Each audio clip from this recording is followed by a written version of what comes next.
Pues una vez más, buenas noches a todos, hermanos. Vamos a continuar.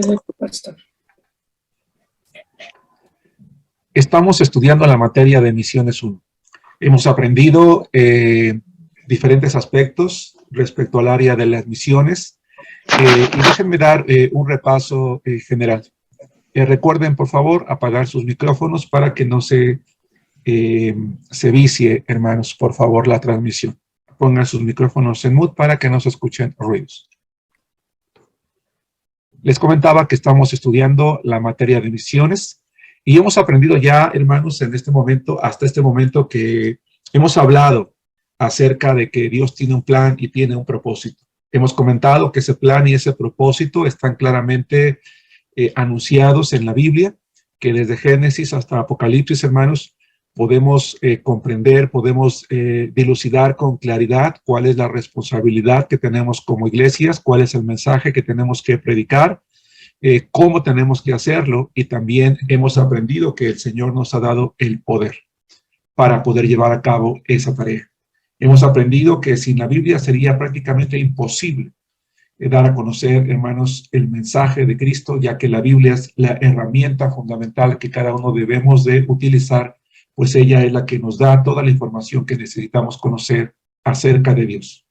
Hemos dicho que el Evangelio es tan completo como está definido en la Biblia, en la palabra de Dios, que se adapta culturalmente a todos aquellos a quienes se les predica, que debemos de procurar a cualquier lugar a donde nosotros vamos, acomodar el mensaje de tal manera que sea claramente entendido por cada una de las personas, sin caer en el error de renunciar a nuestros valores cristianos con tal de que la gente escuche la palabra de Dios. Hemos dicho que sin importar la cultura, lo que siempre debe de predominar son los valores bíblicos, los valores escriturales.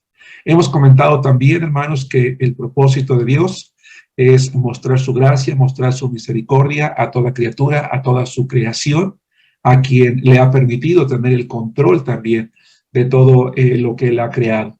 Hemos comentado, sin embargo, por ejemplo, que Lucero, quien se convirtió en el diablo y Satanás, se rebeló a la soberanía de Dios allá en el cielo, que arrastró tras sí a una parte importante de ángeles. Hemos visto también que Dios crea al hombre, a pesar de tener conocimiento de cómo el hombre iba a reaccionar a su gracia, a su voluntad. Sin embargo, lo coloca en el huerto del Edén, proveyéndole todo lo que el hombre necesitaba, y sin embargo el hombre decide también rebelarse a la soberanía de Dios.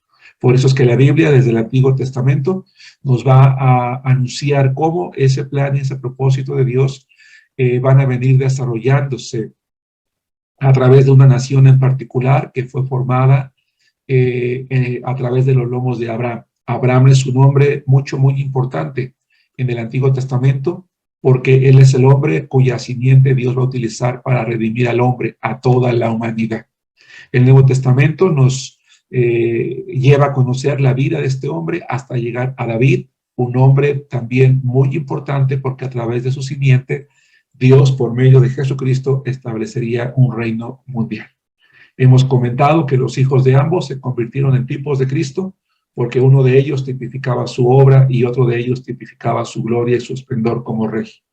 En virtud de que Cristo es rey, hay una figura muy notable a través de la Biblia, que es el león, que nos habla de la autoridad de Cristo. Sin embargo, Cristo no utiliza esa autoridad para forzar a la gente a creer en él, sino que él es el Cordero de Dios que quita el pecado del mundo, que se entrega voluntariamente para dar su vida por cada una de las personas de la humanidad, con tal de que el ser humano sea consciente de su amor, de su gracia, de su misericordia, de cuánto él desea tener comunión con el hombre y desea redimirlo de sus pecados.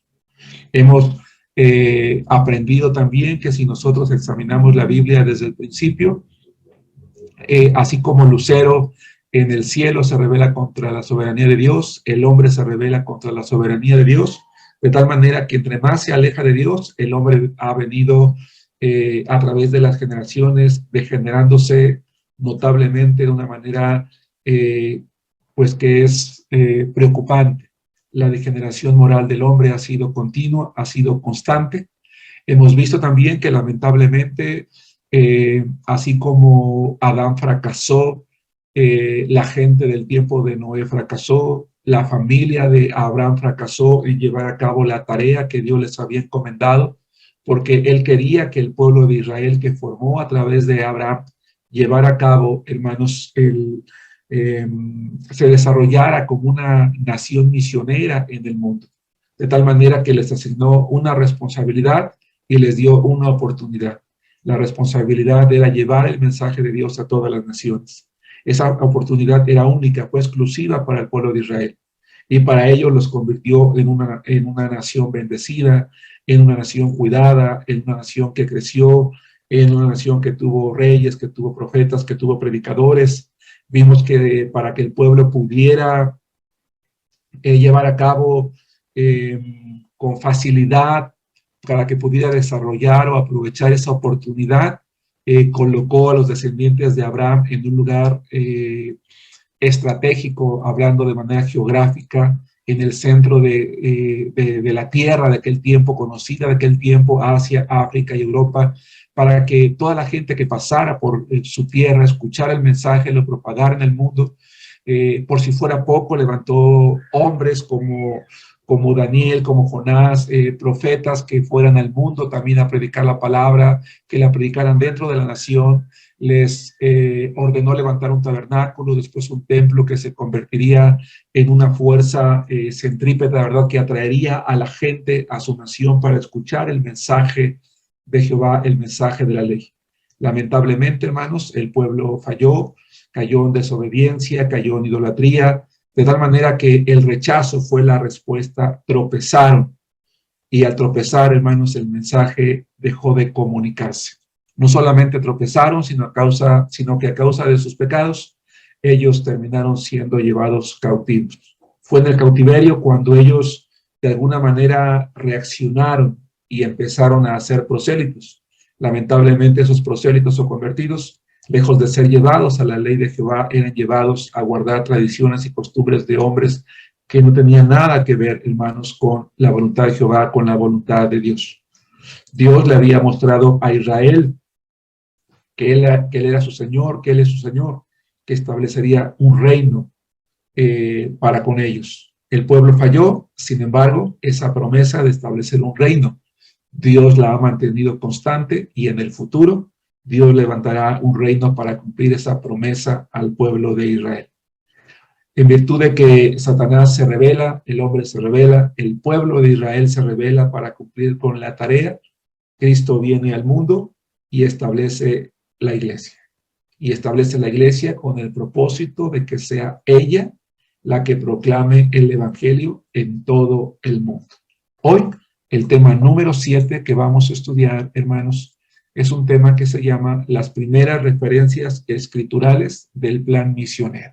¿Por qué hablar de todo esto? ¿Por qué tocar cada uno de los temas que hemos venido mencionando hasta ahorita, que son 7? Bueno, porque para poder comprender las misiones necesitamos ubicar todo el contexto histórico, necesitamos conocer todo el plan, todo el propósito de Dios, la manera en la que Él ha venido trabajando a través de la historia, como lo vamos a aprender el día de hoy, desde la eternidad, de hecho, con el propósito de que el hombre conozca no solamente el hecho de que Él es creador, sino también que está dispuesto a mostrar una y otra vez su gracia. Y bueno, si nosotros hemos comentado que toda la Biblia habla acerca del plan y el propósito de Dios, entonces cuando hablamos o tratamos de buscar referencias escriturales, definitivamente tenemos que irnos al origen, al principio. Y en este caso, hermanos, vamos a ir al libro de Génesis. Génesis es un libro muy interesante. ¿Por qué? Porque en el libro de Génesis, hermanos, capítulo 1, versículos 26 al 28, capítulo 3, versículo 15, que vamos a comparar también con Romanos 5:12, es un libro que contiene el plan que Dios revela al hombre. Y de allí que el punto número 1 de este tema 7 se llame el plan redentor es revelado. Vamos a leer, vamos a ir leyendo poco a poco estos pasajes de la Biblia. Vamos a recordar, vamos a aterrizar varias ideas que hemos venido mencionando. Vamos a colocarlas ya en su justo momento Vamos a recordar la importancia para que una y otra vez estemos remarcando en nuestra mente que Dios es quien ha tomado la iniciativa en primer lugar de anunciar su nombre, de anunciar su plan redentor, hermanos, a la humanidad, para que ese propósito, para que esa acción de Dios sea imitada por el ser humano a través de las generaciones, particularmente, ¿verdad? Aquellos que hemos creído en él. Dice Génesis capítulo 1, versículo 26 al 28. Entonces dijo Dios, hagamos al hombre a nuestra imagen, conforme a nuestra semejanza, y señoree en los peces del mar, en las aves de los cielos, en las bestias, en toda la tierra, y en todo animal que se arrastra sobre la tierra. Y creó Dios al hombre a su imagen, a imagen de Dios lo creó, varón y hembra los creó. Y los bendijo Dios y les dijo, fructificad y multiplicaos, llenad la tierra y sojuzgadla, y señoread en los peces del mar, en las aves de los cielos, y en todas las bestias que se mueven sobre la tierra. Hermanos, según el libro de Génesis que acabamos de leer, podemos darnos cuenta, hermanos, sin tener que utilizar demasiadas herramientas de análisis bíblico, que cuando Dios creó al hombre, Él lo hizo de una manera en la que no solamente Él era sin pecado, cuando Dios crea al hombre, lo crea santo como Él, sin ninguna presencia del pecado, sin ninguna relación con el pecado. También podemos ver en este pasaje de la Biblia, hermanos, que al hombre le da la autoridad de señorear sobre toda la creación. Realmente la posición que Dios le dio al ser humano cuando lo creó fue una posición de privilegio. El alimento, la comida, la tierra perfecta, autoridad, una familia. En realidad, hermanos, al ser humano no le faltaba nada, porque dice la palabra de Dios que el huerto del Edén, que la tierra producía todo lo necesario, todo lo que el ser humano, Adán y Eva requerían, lo tenían allí. Es cierto, la palabra de Dios dice en Génesis capítulo 2, versículo 15, que el hombre tenía que trabajar, tenía que labrar la tierra, tenía que guardarla, pero el ser humano no trabajaba para comer. En realidad la tierra proveía el alimento. El hecho de que Dios haya dado la orden al hombre de labrarla, de guardarla, de trabajar, fue simple y sencillamente para que el hombre no fuese un ser perezoso, para que él a través del trabajo conociera sus habilidades, desarrollara las habilidades con las cuales Dios, su creador, lo había, valga la redundancia, creado. Eso es algo muy importante. Dios nunca planeó que el ser humano fuese perezoso.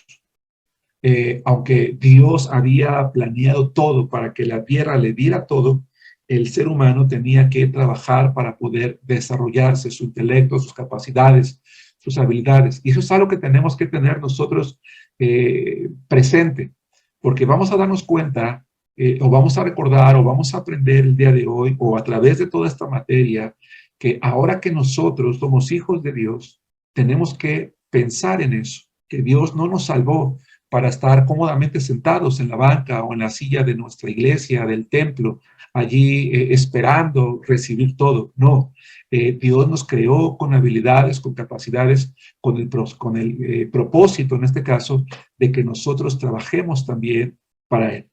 Lamentablemente, como ya conocemos nosotros la historia, el ser humano peca, lo he venido diciendo, incluso en la pequeña recapitulación, pequeño resumen que acabo de hacer hace un momento, el ser humano peca, falló en obedecer a Dios, y entonces Dios, Jehová el Señor, toma una decisión que vamos a recordar más adelante, porque el hombre había tomado también una decisión, y la decisión que el hombre había tomado era escuchar la voz del diablo. Satanás le había dicho al hombre, le había dicho a la mujer, que no creyera todo lo que Dios le había dicho. Allá en Génesis capítulo 3, versículo 15, la serpiente le dice a Eva, sino que sabe Dios, ¿verdad? Que cuando ustedes coman de ese fruto, van a ser abiertos sus ojos y serán como Dios, ¿verdad? Ustedes van a poder tomar sus propias decisiones. Y bueno, el ser humano escucha la voz de la serpiente, come del fruto, y efectivamente, ¿verdad? Efectivamente, empezó a tener conocimiento, pero no era el que él se hubiera imaginado, el que esperaba, ¿verdad? Lo que aprendió fue que le había fallado Dios, que había pecado contra Dios y que la consecuencia había sido grave, que él acababa en ese momento de traer una sentencia irreversible, fatal sobre su vida, porque en ese momento él no solamente había pecado, sino que a partir de ese momento, desafortunadamente, yo no sé si en ese momento Adán y Eva comprendieron la magnitud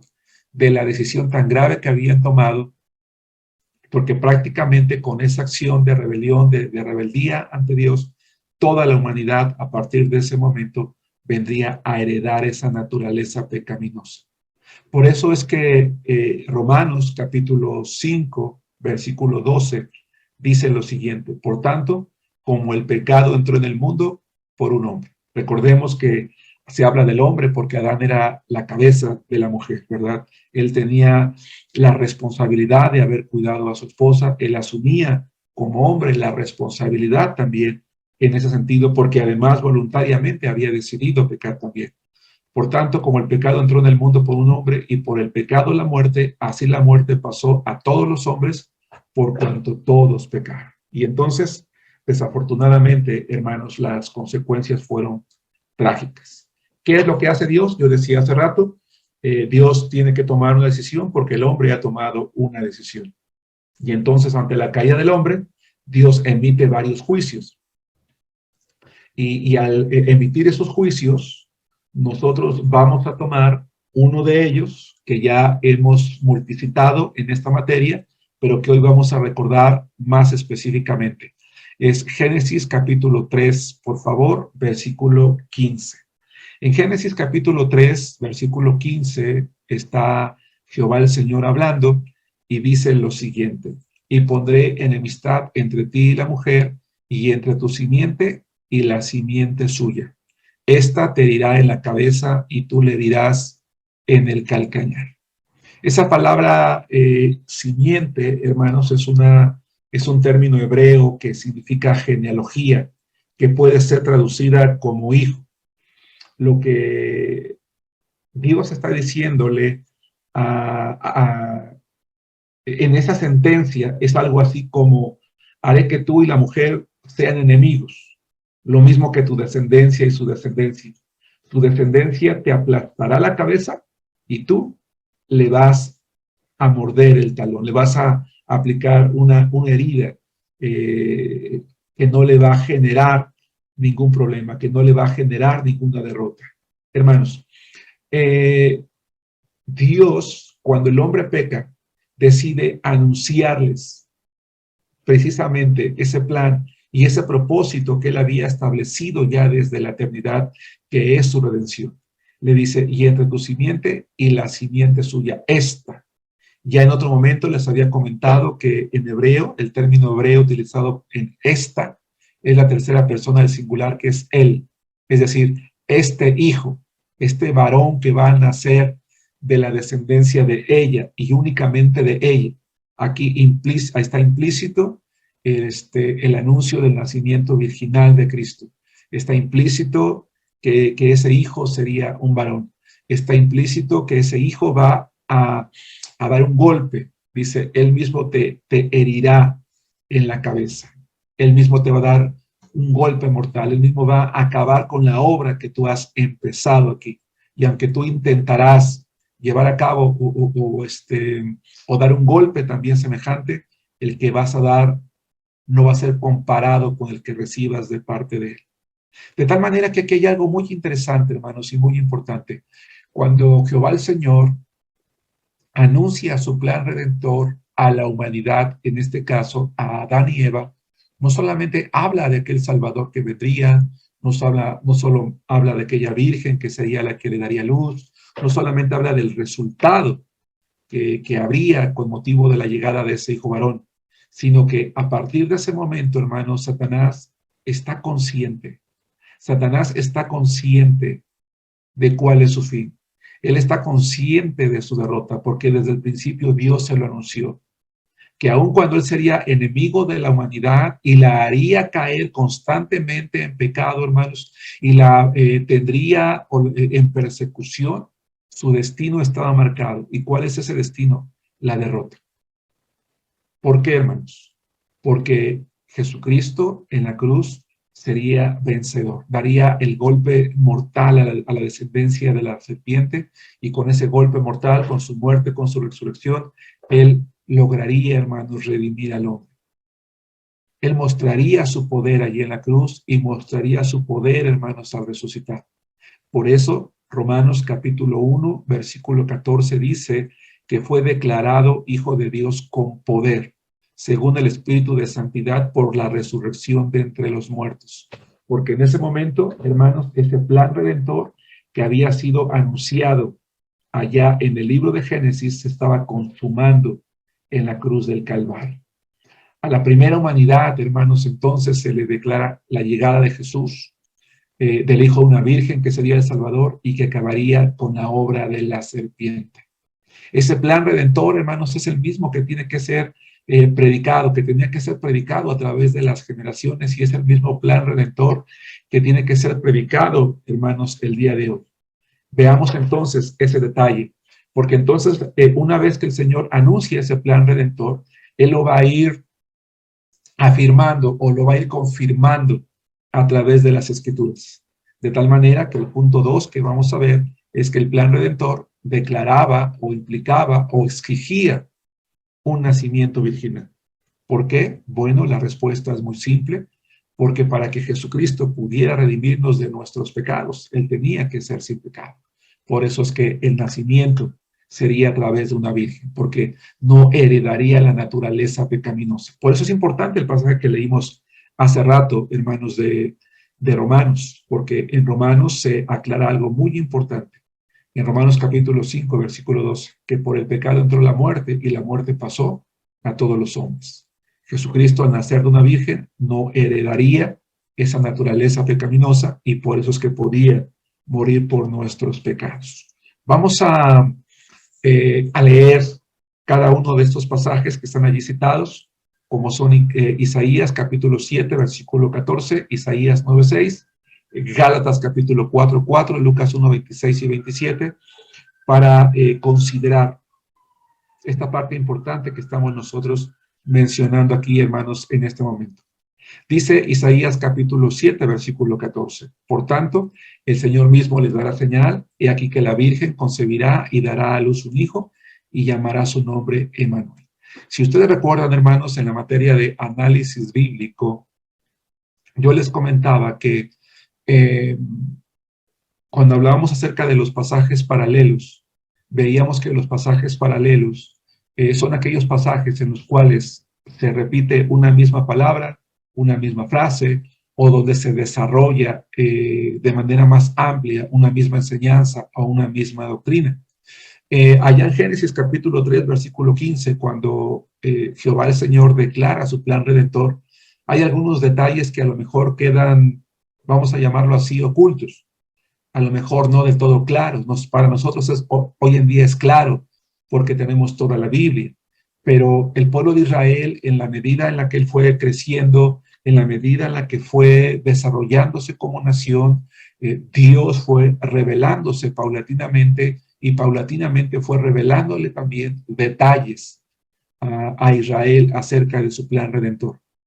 Este es un buen momento para comentarles que, de hecho, el nombre Jehová no solamente significa Señor, o no solamente da la idea de alguien que es o alguien que existe por sí mismo, sino que también en su original hebreo da la idea de alguien que se revela a sí mismo, pero que se da a conocer de manera paulatina. Y eso es lo que hace Jehová el Señor en el Antiguo Testamento.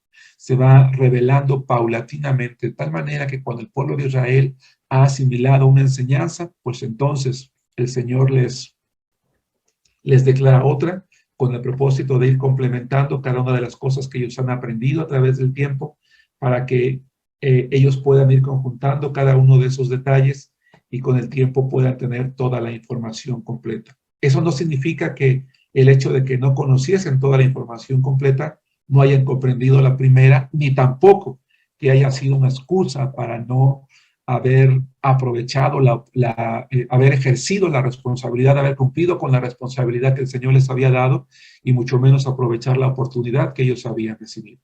Nosotros hoy podemos hacer este estudio sistemático porque tenemos la Escritura y podemos entonces hacer un análisis general como lo estamos haciendo ahorita. Ya se habla claramente de una virgen, ya se habla claramente de un hijo, y ya se habla claramente que ese hijo, ¿verdad?, va a ser Dios hecho hombre, porque es Emmanuel, Dios entre nosotros. Después vamos a Isaías capítulo 9, versículo 6, que dice, porque un niño nos es nacido, hijo nos es dado. Y esa frase es muy interesante, nos es dado. Es algo que recibimos, es algo que Dios nos da, es un regalo de Dios. Por eso se dice que la salvación es eso, es un regalo de Dios, porque Dios nos dio a su hijo, y al darnos a su hijo, lo que implica es que a través de él nos está dando ese regalo que desde la eternidad él planeaba que el hombre pudiera recibir a través del arrepentimiento y fe. Dice, y el principado sobre su hombro, y se llamará su nombre admirable. Si ustedes han leído el Antiguo Testamento, cuando alguien le pregunta al ángel de Jehová, ¿cuál es tu nombre? Dice, ¿por qué preguntas por mi nombre que es admirable?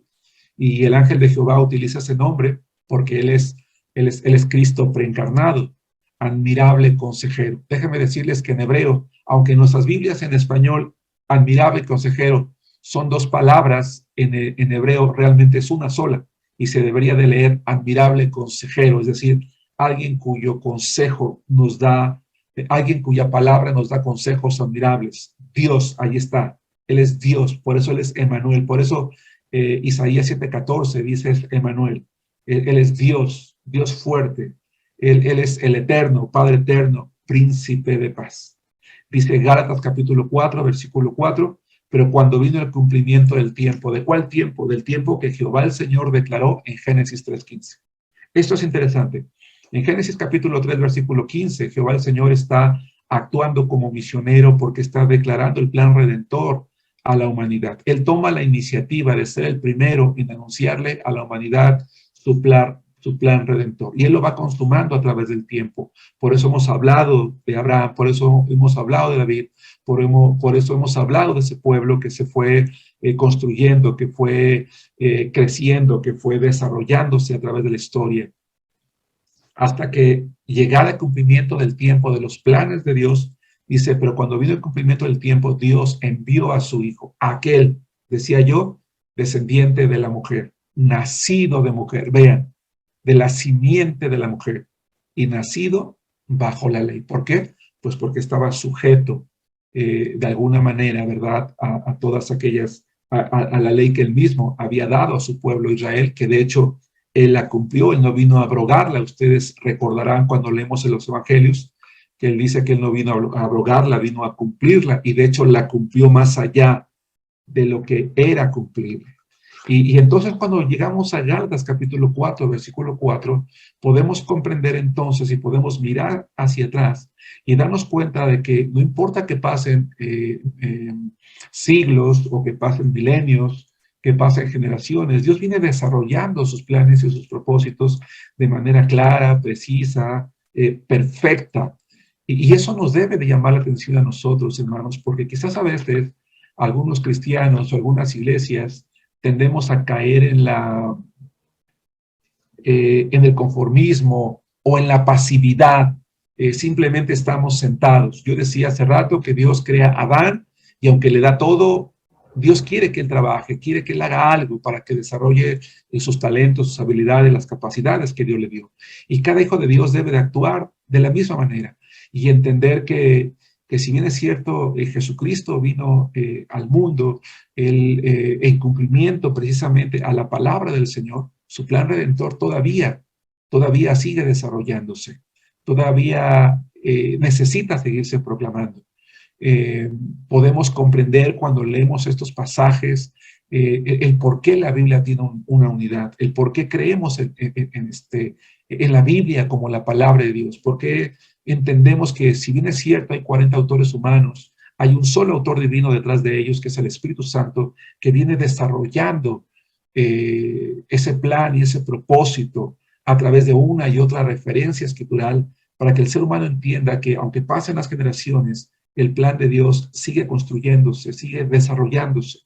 Por eso cuando Hebreos capítulo 1 dice que Dios creó o constituyó el universo, no sé si en algún momento les he comentado que esa palabra universo no implica tanto planetas, sino tiempo, sino edades. Dios ya determinó las edades, el tiempo que va a durar la humanidad y qué es lo que en cada tiempo, en cada etapa de la humanidad, qué se va a desarrollar. Él conoce qué va a ocurrir y por eso es que nosotros en nuestro tiempo tenemos que entender que nosotros tenemos que hacer nuestra parte, porque Él viene haciendo su parte a través de todas las generaciones. Y por eso necesitamos leer una y otra vez la palabra de Dios para tener presente. El ser humano tiene un problema, tiende a olvidar muy rápido, aunque nuestro cerebro es algo maravilloso creado por Dios, tiene la facilidad de que en la medida en la que va entrando nueva información, la va guardando, y va recordando la más reciente, y muchas veces la que no trae a la memoria, la deja allí, en el banco, en un cajón del olvido, ¿verdad? Hasta que no volvemos a ella. Y si el cristiano no está continuamente recordando las referencias escriturales, entonces va a olvidar su parte en ese plan redentor de Dios. Dice, pero estamos hablando de que el plan redentor declaraba un nacimiento virginal porque Cristo tenía que ser sin pecado, porque nosotros hablamos de un Cristo que es santo y que es sin pecado, y que al ser sin pecado puede santificarnos y puede ayudarnos también a vivir una vida de obediencia, sin pecado. No que no pequemos, sino que en la medida en la que nos entregamos a Él, el pecado ya no es lo común en nuestra vida. Dice Lucas capítulo 1, versículos 26 y 27, al sexto mes el ángel Gabriel fue enviado por Dios a una ciudad de Galilea llamada Nazaret, a una virgen. Y otra vez se aclara, ¿por qué? Porque el profeta Isaías había hablado de una virgen. Porque Jehová el Señor había hablado de una virgen allá en Génesis. Y entonces el mensaje del ángel tenía que concordar con el que Jehová había dado en esa primera referencia escritural, con la que había dado el profeta 800 años antes en esa referencia escritural, y por eso dice a una virgen, es decir, a una mujer que no había conocido sexualmente a un varón, desposada, sí, comprometida legalmente, pero aún no consumaba el matrimonio a través del acto sexual, desposada con un varón que se llamaba José, de la casa de David, y el nombre de la Virgen era María. Y es interesante que el ángel hable acerca de la casa de David, porque entonces en ese momento comprendemos que ya no solamente era Abraham, el hombre cuya descendencia sería utilizada para redimir a la humanidad, sino que ahora a la casa de David, a quien se le había prometido un reino estable, había llegado la hora, un reino permanente, un reino eterno. Había llegado la hora en que ese descendiente naciera y llegara a este mundo y que tuviera derecho al trono, y que a través de él Jehová el Señor cumpliera con esa promesa escritural, con esa promesa que las escrituras tenían cumplidas, para que su pueblo entendiera precisamente la fidelidad de Dios. Lucas capítulo 1, versículo 34, dice lo siguiente. Lucas capítulo 1, versículo 34, dice lo siguiente, considerando lo que acabamos de leer nosotros en estos pasajes de la Escritura. Lo voy a leer, dice así: entonces María dijo al ángel, ¿cómo será esto? Pues no conozco varón, ¿verdad? Haciendo referencia a lo que estaba yo mencionando hace un ratito. Esa palabra conocer da la idea de no he tenido relaciones sexuales, yo no puedo quedar embarazada. Entonces, Dios, hermanos, se manifiesta a este mundo por medio de ¿quién? Por medio de su Hijo, por medio del Señor Jesucristo. ¿Para qué? Para que pudiera ofrecerse por el pecado del mundo. Para eso tenía que ser santo y tenía que ser sin pecado. Cuando Jehová el Señor, hermanos, anunció su juicio a la serpiente, él le dijo, voy a poner enemistad entre ti y entre su simiente.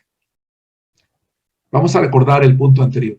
Yo voy a poner enemistad entre ti y su simiente. Ahora, ¿por qué es interesante traer a la memoria esto?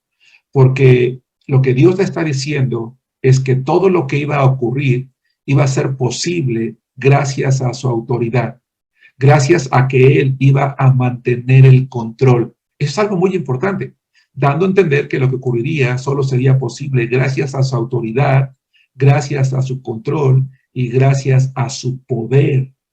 Miren, hay personas que dicen que en virtud del pecado que hay en el mundo, Dios perdió el control de la humanidad. Dios dejó al hombre a la deriva, el hombre pecó, el hombre se desvió, el hombre se perdió y de alguna manera Dios no tiene el control. No, allí en la primera mención del Evangelio, Dios no solamente está anunciando el plan redentor, no solamente está anunciando al Hijo que viene, no solamente está anunciando su obra, no solamente está anunciando el resultado, sino Él está anunciando implícitamente su autoridad. Dice, porque yo soy el que lo va a hacer. Está anunciando que Él tiene el control, Él está anunciando que Él tiene el poder de hacer las cosas. Y cuando nosotros, hermanos, como iglesias, anunciamos el Evangelio y a veces nos desanimamos y a veces creemos que las cosas no están funcionando o no están saliendo como uno quiere, no tenemos que olvidar que Dios tiene la autoridad para hacer las cosas, tiene el control sobre todo, aunque a veces parece que no lo tiene, y que tiene el poder de llevarlo a cabo. Y por eso, cuando María responde, bueno, eso no puede ser posible porque yo no he tenido, sí estoy comprometida, pero no he tenido relaciones sexuales con mi esposo, porque ya legalmente se podía considerar como su esposa. Y entonces el ángel Gabriel, trayendo a la memoria, o trayéndonos a la memoria ese poder anunciado por Jehová cuando dice pondré, es decir, yo tengo el poder de hacer esto y todo lo que sea necesario, fíjense qué bonita es la palabra, dice, yo tengo el poder y yo lo voy a poner. Yo voy a poner esa enemistad entre ti y la descendencia. Y lo que él está diciendo, y voy a hacer, y puedo hacer todo lo que se necesite para que eso se consuma. Por eso es que la respuesta del ángel es la siguiente, porque nada hay imposible para Dios. El ser que va a nacer en ti será un ser santo, porque el Espíritu de Dios va a venir, se va a posar sobre ti, ¿verdad? Será llamado Hijo de Dios, porque nada hay imposible para Dios. Es decir, Dios es el que lo va a hacer. Tú no tienes que preocuparte, tú solamente tienes que creer, tú solamente tienes que obedecer, tú solamente tienes que hacer tu parte. Lo más importante lo va a hacer Dios. Eso es algo muy bonito, porque si estoy teniendo la capacidad de comunicar lo que quiero dejar en sus mentes, hermanos, en sus cabecitas, es el plan redentor de Dios que incluye a toda la humanidad, parece algo imposible. Parece como si no se pudiera llevar a cabo porque todo el mundo se rebela contra él. Se rebeló Lucero, se rebelaron ángeles, se rebeló Adán, se rebeló Eva, se rebeló su pueblo, cayó en idolatría. Y ya vemos muchas iglesias que somos rebeldes porque no estamos haciendo la obra. Y quienes la estamos haciendo, de repente volteamos y decimos, es que no he logrado nada, o he logrado poco, o yo creo que no se pueden hacer las cosas, porque somos iglesias muy pequeñas, porque tenemos pocos recursos, porque es algo que no se puede hacer. Pero claro que se puede hacer. ¿Por qué? Porque el poder es de Dios, no es nuestro. Él es el que va a hacer todo lo que sea necesario para que ese plan redentor anunciado allá en el huerto del Edén y multiplicado una y otra vez y desarrollado a través de la Biblia, Antiguo y Nuevo Testamento, va a ser posible, porque para Él no hay nada imposible. Para Dios no hay nada, hermanos, imposible. Y entonces, llegamos al punto 3. Estamos hablando de las primeras referencias escriturales, que es Génesis capítulo 3, versículo 15. Y entonces recordamos que el plan redentor de Dios es iniciado. Bien, vamos a comprender varias cosas. ¿Cómo inicia ese plan? ¿Qué es lo que hace Dios? ¿Qué es lo que le va enseñando Dios a la humanidad en aquel tiempo? Bueno, primero que nada, tenemos que recordar que el hombre no tuvo que andar desnudo. A ver, ¿a qué nos estamos refiriendo? Vamos a abrir nuestras Biblias en Génesis capítulo 3, versículo 7.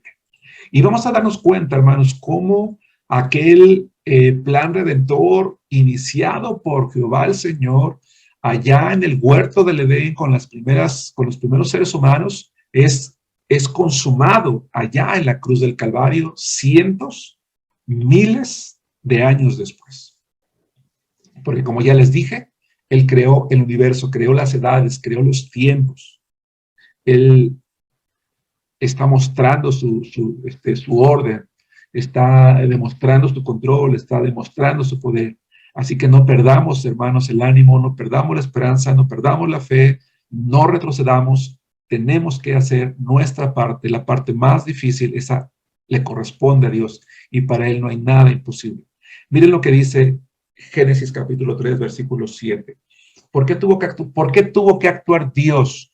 Bueno, dice Génesis 3:7, entonces fueron abiertos los ojos de ambos. Es cierto, fueron abiertos sus ojos, pero no para lo bueno. Y conocieron que estaban desnudos. Es decir, es un poco difícil de interpretar esta frase, conocieron que estaban desnudos, porque puede tener, no es que puede tener muchas interpretaciones, hay una sola interpretación, pero dado el contexto en el que está, se ha interpretado de diferentes maneras. Lo que podemos decir nosotros, porque no es el propósito interpretar el verso, es que de alguna manera la malicia entró al ojo en el ojo, en la mente del ser humano, y antes ellos se veían sin ninguna morbosidad. Ahora ya su manera de verse era diferente. Ya hay timidez, ya hay temor, ya hay otras cosas que antes el hombre no veía a causa del pecado. Dice, entonces cosieron hojas de higuera y se hicieron delantales. Yo les decía, ¿por qué Dios tuvo que iniciar allí su plan redentor? No solamente porque Él es el que toma la iniciativa, no solamente porque el hombre había pecado, sino porque si no lo hacía, el hombre iba a tomar un camino erróneo, iba a tomar un camino equivocado, que de hecho ya lo había tomado. ¿Cuál fue? Se escondieron. Dice la Biblia que la presencia de Dios se paseaba en el huerto y que Adán y Eva, en lugar de ir en su búsqueda, ¿qué hicieron, hermanos? ¿Se acuerdan? Se esconden, se ocultan. Y entonces, en lugar de que el hombre vaya en la búsqueda de Dios, ¿verdad? Es Dios el que tiene que ir en la búsqueda del hombre porque el hombre se ha escondido. Y entonces, en ese error que el hombre ha cometido, en lugar de ir a buscar a Dios, busca a través de sus propios medios, busca a través de sus propias obras cubrir aquello que ahora estaba desnudo. Es decir, no solamente en este tiempo, hermanos, escucho por allí un micrófono prendido. Por favor, apaguen sus micrófonos porque se escuchan ruidos. Nadie debe tener prendido su micrófono, por favor. El hombre lo que hace es tratar de, en lugar de buscar a Dios para resolver el problema, para resolver su pecado, él busca a través de sus propias obras. Si Dios no hubiese anunciado su plan redentor al inicio, el hombre se habría perdido más de lo que ya se había perdido, creyendo que a través de sus propias obras, sin Dios, él podía cubrirse, podía cubrir su falta, más que su desnudez física, su desnudez espiritual, su pecado. Lamentablemente, hermanos, a través de las generaciones, la mentalidad del hombre no ha cambiado. No ha cambiado, ¿por qué? Porque el ser humano sigue creyendo que a través de las obras puede lograr la salvación. Satanás sigue convenciendo al ser humano que puede ser como Dios y le sigue haciendo creer que sus obras son suficientes para cubrir la desnudez en la que vive. Por eso es que llega el momento en el que el apóstol Pablo tiene que recordarnos allá en Efesios capítulo 2, versículo 8 y 9, que somos salvos por gracia, que es por medio de la fe, que no es algo que nosotros logramos, que es un don de Dios. Y entonces remata diciendo, no por obras, hermanos, porque por generaciones el ser humano sigue procurando con sus obras hacer lo que solo por la gracia de Dios se puede lograr, lo que se puede lograr solo a través de Jesucristo. Dice, para que nadie se gloríe. Dice Génesis capítulo 3, versículo 21, que el hombre no tuvo que andar desnudo. ¿Por qué? Porque es Dios el que toma la iniciativa entonces de proveer los medios suficientes, y subrayo esta parte, tuvo que proveer los medios suficientes para poder cubrir la desnudez del hombre de manera permanente. ¿Por qué? Porque si bien es cierto, el hombre había cosido para sí mismo un delantal con las hojas de higuera se secaban, se marchitaban de manera inmediata, no podía cubrirlos. Pero entonces Dios toma la iniciativa de establecer en la mente del ser humano algo muy interesante. Dice Génesis capítulo 3 que Jehová Dios hizo al hombre y a su mujer túnicas de pieles y los vistió. Miren, Dios es el que toma la iniciativa de anunciar el plan redentor al hombre. Dios es el que toma la iniciativa de buscar al hombre. Dios es el que toma la iniciativa de redimir al hombre y le provee lo necesario. Y lo hace delante de sus ojos. ¿Para qué? Para que el hombre se dé cuenta que Dios no iba a abandonarlos a pesar de que ellos habían pecado, a pesar de su rebeldía. Dios pudo haber abandonado a sus criaturas, hermanos, después de haber pecado, porque les había dicho con claridad las consecuencias, pero no lo hizo. No lo hizo por amor, no lo hizo por misericordia, no lo hizo por gracia. Por eso es que nosotros tenemos que recordarle eso al mundo. Hermanos,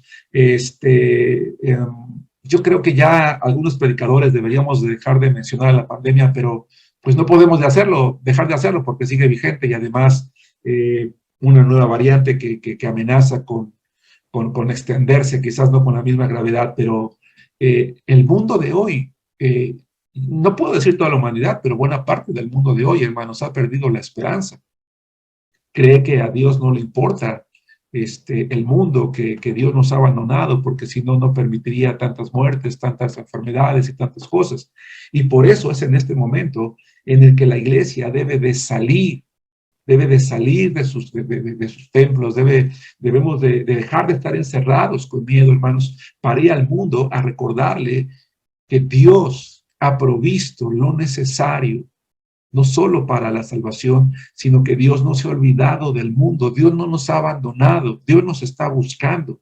Somos los seres humanos los que hemos decidido, hermanos, apartarnos. Somos los seres humanos los que hemos decidido alejarnos de Dios. Él nos sigue buscando, Él nos sigue enviando a cada uno de nosotros, hermanos, porque Él es el que toma la iniciativa. Le va a mostrar al hombre la consecuencia de su pecado. Y el ser humano se da cuenta que para poder vestirse, Dios tuvo que hacer un derramamiento de sangre. ¿Por qué? Porque un animal tuvo que morir para que su piel fuese utilizada para cubrir al hombre. Un animal inocente tuvo que morir para que ellos pudieran proteger sus cuerpos. Por eso es que la Biblia, hermanos, en Hebreos capítulo 9, versículo 22, dice que sin derramamiento de sangre no hay remisión de pecados. Y entonces, las primeras referencias escriturales, hermanos, del plan redentor de Dios, las primeras referencias escriturales del plan misionero de Dios incluyen una virgen, incluyen un varón, incluyen un redentor, incluyen una obra victoriosa, incluyen derramamiento de sangre, incluyen que Dios es el que toma la iniciativa, incluye que Dios tiene el control, incluye que Dios tiene el poder, incluye que Dios tiene la autoridad, incluye que el ser humano no puede hacer nada por sí mismo.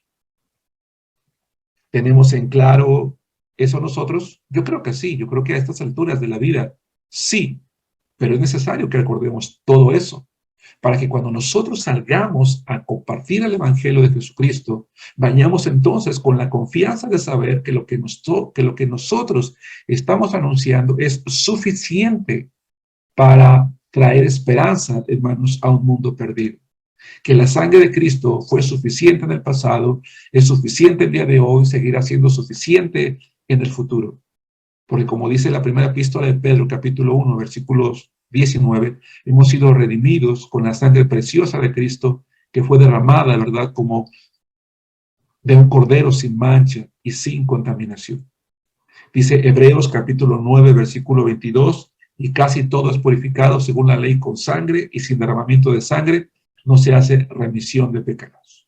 Vuelvo a preguntar entonces, hermanos, ¿por qué el Señor actuó a favor del hombre, a favor de la humanidad? Por su amor inamovible. Y una cosa más, sí, en ese anuncio, en esas primeras referencias escriturales del plan misionero de Dios, en ese anuncio, hermanos, del plan redentor de Dios, el hecho de que Dios hubiese emitido un juicio, el hecho de que Dios hubiese tenido que dictar una sentencia, no significa que eso lo hizo feliz, porque no es así, no es así. Quiero por favor que abran sus Biblias en Joel capítulo 2, versículo 13. Dice el hermano Juan que prácticamente es de ahí donde se empieza la religión por el hecho de creer que serán salvos por sus obras. Efectivamente, por eso decía yo hace rato, ¿verdad? Que Dios tuvo que actuar, que ser el primer misionero, el primero que anunciara a la humanidad el plan redentor, la manera correcta para que el hombre no se desviara más. Y si aún así, hermano Juan, hermanos que están aquí en la clase, en el Zoom, o los hermanos que están en Facebook, si aún así, entrando de manera inmediata, Jehová el Señor anunciando su plan, la humanidad se desvió porque finalmente terminó desviándose. Finalmente sigue así. Pues imagínense si él no lo hubiera hecho. Pero decía entonces que en ese anuncio del plan redentor también se anuncia algo, castigo. Porque el plan redentor lamentablemente también anuncia eso, un castigo para el que rechaza la sangre de Cristo. Un castigo para quien decide no acogerse a este plan redentor, para quien decide voluntariamente rechazar el sacrificio en manos de Cristo. Yo les decía hace rato que Dios por su santidad, por su justicia, tuvo que emitir un juicio, un castigo, pero que eso no lo hace feliz. Porque Joel capítulo 2, versículo 13 dice, rasgad vuestro corazón y no vuestros vestidos, y convertíos a Jehová vuestro Dios, porque misericordioso es y clemente, tardo para la ira y grande en misericordia, y que se duele del castigo. Aquellos que somos padres o aquellos que son padres, creo yo que podemos comprender de manera más clara, y no es que un soltero no lo pueda comprender, claro que puede, ¿verdad? Pero cuando uno castiga a sus hijos, hermanos, a uno le duele. Yo recuerdo cuando mis hijos eran chicos, uno a veces de repente quisiera abrazarlos y consolarlos y decirles, no te preocupes, hijo, mira, ven, pero uno sabe que ha hecho lo correcto, que sus acciones les han llevado a merecer un castigo y que si uno no emite ese castigo, no hace ese juicio, como dice la palabra de Dios, entonces ese hijo, pues, tiende más a la rebeldía. Y por eso Dios tuvo que emitir ese juicio y entonces está anunciando allí esa santidad. Quiero que nos demos cuenta, entonces, hermanos, que en la primera referencia escritural del plan misionero de Dios de Génesis capítulo 3, versículo 15, hay muchísima información. Es mucho lo que nosotros podemos conocer y que si nosotros no tenemos en claro todo esto, no vamos a poder entender el porqué de las misiones. No vamos a poder entender que la Biblia es un libro misionero. No vamos a entender la manera en la que nosotros tenemos que llevar a cabo la obra. Vamos a perder la esperanza porque vamos a voltear a un mundo y lo vamos a ver lleno de vicios, lleno de pecado, lleno de religiones, lleno de tantas cosas. Y vamos a creer que Dios ha perdido el control, que no vale la pena seguir haciendo las cosas porque a lo mejor Satanás ha ganado la guerra. Pero no es así, no es así. Recuerda, Dios tiene el control y lo anunció en la primera referencia escritural. En el principio del tiempo, el derramamiento de sangre de un animal inocente se convirtió en un tipo o imagen del futuro sacrificio de Cristo, simiente de la mujer por toda la humanidad. Por eso es que dice la Biblia en Génesis capítulo 4, versículo 4, que el sacrificio de Abel fue aceptable. Y Abel trajo también de los primogénitos de sus ovejas, de lo más gordo de ellas, y miró Jehová con agrado a Abel y a su ofrenda. ¿Cuál fue el problema de Abel? Lo que Dios quiso evitar en el huerto del Edén. ¿Qué fue lo que hizo Adán y Eva? Cosen delantales de higuera con sus propias obras. Abel, con sus propias obras, quiere agradar a Dios. Pero su hermano, aquí hay algo muy interesante. Dice, y Abel trajo también de los primogénitos de sus ovejas. Él quiere agradar a Dios a su manera, con sus propias obras. Él sabía cuál era la manera correcta, sí, porque Adán y Eva es claro que entendieron el plan de Dios. Yo no voy a decir que lo entendieron como lo entendemos nosotros hoy, porque mi opinión personal, porque yo no puedo asegurar lo que ellos entendieron, pero puedo decir con seguridad que ellos lo comprendieron porque el hermano de Abel hizo algo. Dice, y Abel trajo también de los primogénitos de sus ovejas, de los más gordos de ellas, y miró Jehová con agrado a Abel y a su ofrenda. Perdón, estaba hablando de Caín hace ratito, hermanos, corrijo. Y Abel trajo también de los primogénitos de sus ovejas. Aclaro, hermanos. Me regreso. Caín está tratando de agradar a Dios a su manera, con el fruto de la tierra. Aclaro de nuevo. Caín, su hermano, había tratado de agradar a Dios con el fruto de la tierra, con lo mejor de la tierra, a su manera. Habiendo enfatizado esta aclaración, Abel hace lo correcto. Toma del primogénito de sus ovejas. ¿Y por qué el Señor mira con agrado su ofrenda? Porque él había aprendido de su padre que sin derramamiento de sangre no hay remisión de pecados. Si nos damos cuenta, Dios no falló en su plan. El hombre lo entendió. Va de nuevo. Dios no falló al anunciar su plan redentor. El hombre lo entendió. El que ha venido fallando es el hombre. Porque sigue creyendo que puede hacerlo a su manera. Por eso también es importante que nosotros sigamos anunciando ese mensaje. Dice en Números capítulo 28, versículo 4, el pueblo de Israel sacrificaba un cordero ofrecerás por la mañana y el otro cordero ofrecerás a la caída de la tarde. ¿Por qué una y otra vez todos los días, hermanos? ¿Por qué no una vez al mes, no una vez a la semana? ¿Por qué no una vez al año? Independientemente del día de la expiación. Porque todos los días el ser humano el pueblo tenía que recordar que tenía que ir delante de Jehová y tenía que ofrecer un sacrificio por sus pecados. Por eso, Juan el Bautista dijo, he aquí el Cordero de Dios que quita el pecado del mundo, cuando ve venir a Jesucristo, hermanos, hacia él. Entonces, recapitulemos brevemente.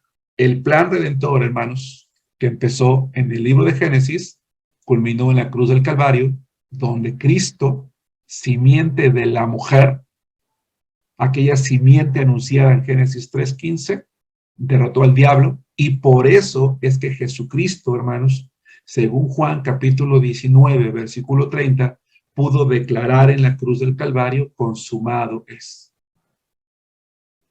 Porque todo el plan iniciado por Dios, por su Padre, por Jehová el Señor, allá en el huerto, estaba consumándose en la persona de Jesucristo con su muerte en la cruz. Él estaba pagando el precio por nuestros pecados. Adán y Eva podemos decir que fueron redimidos, hermanos. Los dos fueron pecadores. Ninguno quedó excluido de la gracia de Dios. Ahora bien, tal vez parezca exagerado, no lo es, esto que voy a decir. Toda la humanidad primera escuchó el mensaje. Eran dos personas, Adán y Eva. Ambos fueron redimidos. Ambos tuvieron la oportunidad de hacerlo. Ambos escucharon. ¿Qué fue lo que aprendimos, hermanos, en la primera clase de esta quinta materia de misiones? Que cuando nosotros hablamos de misiones, tenemos que pensar automáticamente en que las misiones son mundiales. En estricto sentido, es incorrecto hablar de la obra misionera local y de la obra misionera mundial, porque la obra misionera es mundial. Y si la obra misionera es mundial, así como la primera generación de seres humanos escuchó de labios del Señor el plan redentor, es necesario que en nuestra generación y en cada generación la gente siga escuchando el mismo mensaje. Dios no falló, su plan no falló. El que ha fallado en obedecer es el ser humano. Pero a pesar de que el ser humano ha fallado en obedecer, nosotros, hermanos, no tenemos que fallar en anunciar ese plan. No tenemos que fallar en declarar una y otra vez, hermanos, ese mismo mensaje que el Señor dio allá en el huerto del Edén. ¿Por qué? Porque dice la palabra de Dios, hermanos, dice la palabra de Dios. En un pasaje quiero pensar, eh, eh, pues que todos conocemos, o que por lo menos hemos leído, ¿sí? Que Dios quiere que todos los hombres sean salvos y vengan al conocimiento de la verdad. El pueblo de Israel falló en hacer su parte. La pregunta es, ¿la iglesia está haciendo su parte? Hermano, ¿tu iglesia está haciendo su parte? Nuestra iglesia, nuestras iglesias están haciendo su parte, es decir, estamos yendo a predicar, estamos predicando el evangelio, o estamos sentados tranquilos en casa, descansando mientras el mundo, hermanos, está muriendo sin Cristo. Todas las personas tenemos derecho a realizar nuestros proyectos de vida. Por supuesto que sí, y Dios está de acuerdo con ello. Pero también tenemos la responsabilidad y la oportunidad de ser partícipes del plan misionero de Dios, hermanos, en el mundo. Así que tenemos que ir, tenemos que enviar, tenemos que financiar, hermanos, la propagación del evangelio, hermanos, a toda criatura, a toda persona. ¿Por qué? Porque esa es la voluntad, hermanos, y el propósito de Dios. Muy bien. ¿Preguntas? ¿Alguien tiene alguna pregunta, hermanos? Prenda su micrófono sobre lo que estamos viendo hoy, o los temas que hemos visto en las clases anteriores. ¿Alguien tiene alguna pregunta? Y mientras plantean sus preguntas, hermanos, te quiero llevar a pensar en lo siguiente por el tema que sigue. ¿Qué está haciendo tu iglesia? ¿Qué está haciendo nuestra iglesia por la obra misionera? ¿A cuántos lugares hemos ido a predicar en los últimos 10 años, en los últimos 5 años? ¿A dónde iremos en los próximos 5 años, en los próximos 10 años? ¿Qué metas tiene tu iglesia respecto a la obra misionera? ¿Tiene planes? ¿Tiene planes misioneros? ¿O nos estamos centrando? A veces nos centramos demasiado en nosotros, hacia adentro. Ministerios, edificio, templo, trabajo, buenas clases. Y nos damos cuenta que lo único que estamos haciendo es llenar de conocimiento a la gente. Pero no estamos haciendo la obra de Dios. La obra de Dios, recuerden ustedes que las misiones no son un departamento de la iglesia, es la tarea fundamental de la iglesia. ¿La estamos llevando a cabo? ¿No hay dudas, hermanos? ¿No hay preguntas? ¿No? Bien, vamos a pasar entonces al tema número 8. Le puse como título, hermanos, a este tema, Acción Misionera. ¿Por qué le puse como título Acción Misionera? Miren, acompáñenme por favor a Mateo capítulo 28, versículo 19. Mateo capítulo 28, versículo 19, pues es un pasaje que vamos a estar forzosamente leyendo una y otra vez porque contiene mucha información, porque hay muchas cosas aquí que necesitamos recordar una y otra vez. Y miren lo que dice Mateo capítulo 28, versículo 19, dice, por tanto, vayan, dice la palabra de Dios, por tanto, vayan y hagan discípulos a todas las naciones, bautizándolos en el nombre del Padre y del Hijo y del Espíritu Santo. Hermanos, cuando Jesucristo dejó esta tarea a la iglesia de hacer discípulos en todo el mundo, él no esperaba que la iglesia se emocionara. Miren, va de nuevo. Cuando Jesucristo le dio a la iglesia la responsabilidad y la oportunidad de participar en la obra misionera, de anunciar su plan redentor a la humanidad, no esperaba que la iglesia se emocionara. Lo que esperaba de su iglesia es que la iglesia se moviera. Esperaba acción, por eso le puse como título al tema Acción Misionera. Jesucristo esperaba de su iglesia acción, no emoción. ¿Por qué, hermanos? Porque con emocionarnos no ganamos nada, no logramos nada. Habemos hermanos en las iglesias y yo tengo que reconocer que mucho tiempo fui así, probablemente lo siga haciendo, no lo sé, ¿verdad? En la que llegaba un predicador a la iglesia o el pastor de aquel entonces predicaba un tema y me emocionaba y sentía bonito y decía, ahora sí voy a trabajar, ahora sí voy a hacer, ahora sí voy a llevar a cabo, pero se me pasaba la emoción y por lo tanto se me pasaban las ganas y terminaba no haciendo nada.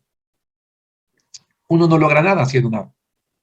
De tal manera que no logramos mucho conociendo los planes y los propósitos de Dios, haciendo un análisis exhaustivo como lo hemos venido haciendo en las últimas 3 clases para llegar ya hasta aquí, que es la acción, si no estamos dispuestos a hacerlo.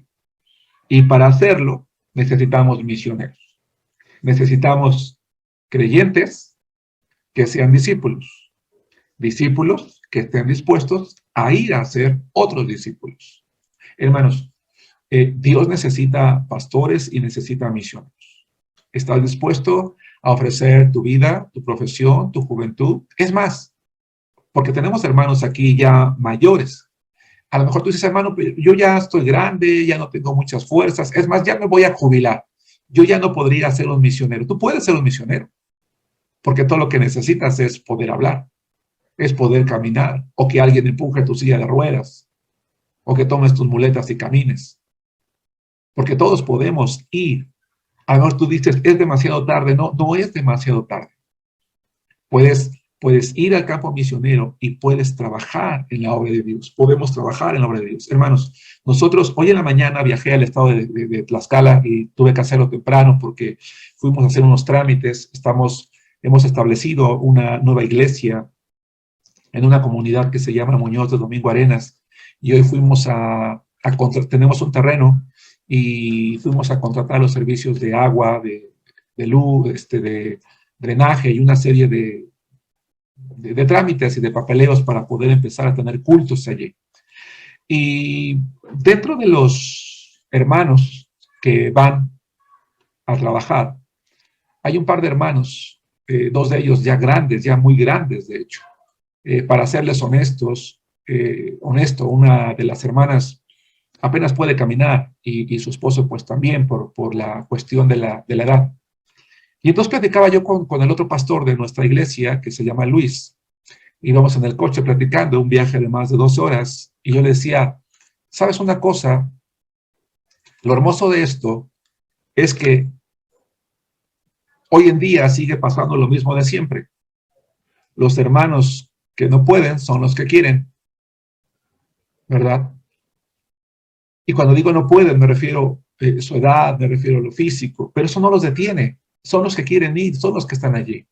Son los que dicen yo voy, son los que levantan la mano, son los que hacen el recorrido, son los que trabajan, son los que comparten, son los que dan.